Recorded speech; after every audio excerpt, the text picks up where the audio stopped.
Hey there, Sharon Horne-Ellstrom here. Welcome to day 353, our Let's Grow annual challenge. Today we are continuing our life framework area audits, applying the RAPLIG process to the financial area and aspect of our life. Now in June, might have been July. In July, I don't have it in my notes right now.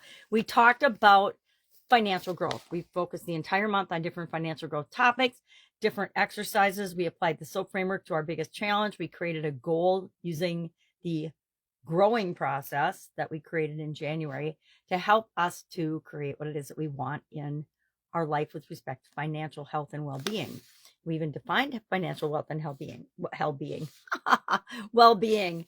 So today we're going to continue our process of applying RAPLIG. We're going to review what we covered during the month that we focused on this. Then we're going to audit the whole financial area and aspect of our life and ourselves. We're going to think about things that sometimes we don't want to think about. We're going to think about our level of debt. We're going to and look at it. We're going to actually look at it. We're not going to hide the bills under the bed. We're going to look at them and say, okay, this is where I'm at right now. It is what it is. We are going to, as part of that audit and the review, we're going to come up with and be able to determine our progress. Did we progress? Did we do what we say we were going to do?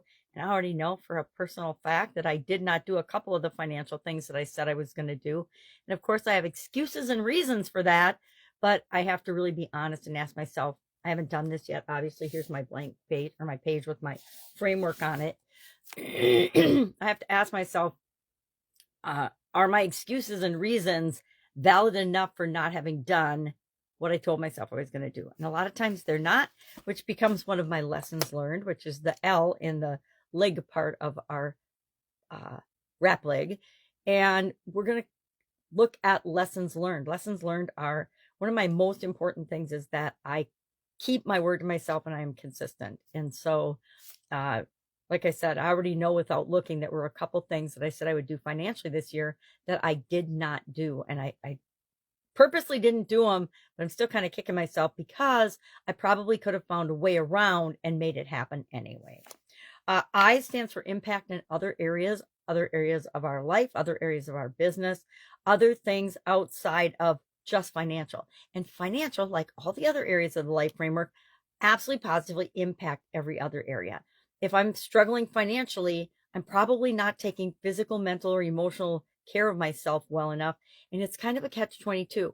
We have to take care of ourselves physically, mentally, emotionally in order to create financial success in our life. No, it's not always true. I mean, I created a lot of financial success and I wasn't balanced or taking care of myself in any of those areas. However, I did have a sudden cardiac arrest and drop dead. So there's a lesson learned there that you can do that for the short term, but in the long term, you're not going to get out of it alive. It's not going to work out for you. And then finally, what's our goal or goals for next year? I usually have at least 3 financial goals for the next year.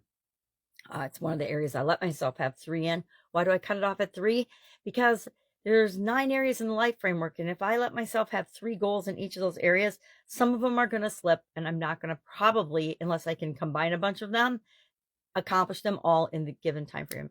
And I like to make stretch goals, but I also don't want to set myself up for what I call failure, knowing that, and I'm on this edge of impossible versus reaching it and believing that anything is possible. So I hope that makes sense. So what are we doing today? We're applying the RAPLIG process: review, audit, progress, lessons learned, impact on other areas. What's our goal for next year? And it doesn't have to take a lot of time to do this, especially if you did the daily tasks every day. It's pretty easy to go back and review, and then it's pretty easy to audit and take a check in with where am I financially, debt, assets, etc. And again, a lot of us keep an ongoing spreadsheet or sheets of our financial health and well-being. I highly recommend that. I highly recommend having a personal budget, etc. But again, we have to do what works for us. Any questions, hit me up. Of course, we've got Bird Story and Guide 2 of the Let's Grow Annual Challenge private Facebook group page. You can look that up. I didn't review Bert's before I hopped on today, but I will after this when I go to post it. If I can help you anyway, if you've got any questions, if you're struggling with any part of the process, please, please, please ask. So I know where the glitches are for other people. I know where I stumble a little bit. Mostly it's talking about it, not actually doing it. All right. Have an awesome day. And I'll, of course, be with you tomorrow.